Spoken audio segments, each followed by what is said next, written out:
Those in York are no strangers to demolition by fire. When the roof of the Minster's south transept was struck by lightning on a July night in 1984, it was the 10th time since the Dark Ages that a church on this site had gone up in flames. As dawn broke, for the 10th time a congregation found its place of worship open to the sky. An adornment familiar to 17 generations lay in ruins.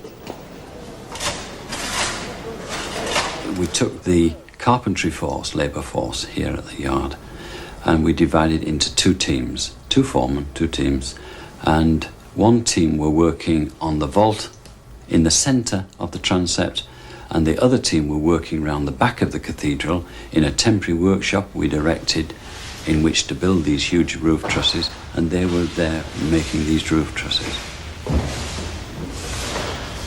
Many landowners, including the Queen, donated trees for the new vault. Even in a time of crisis, the handing down of trade secrets continues. Working to the specifications of their seniors, new apprentices learn old skills, as they always have. Now gradually take your saw handle down lower and lower as you go. That's it. So we're going to do the same on other joints? Yeah, just keep going through it. If you're sawing an ordinary joint, that's it. That's the way. And saw it a little bit further down now. No.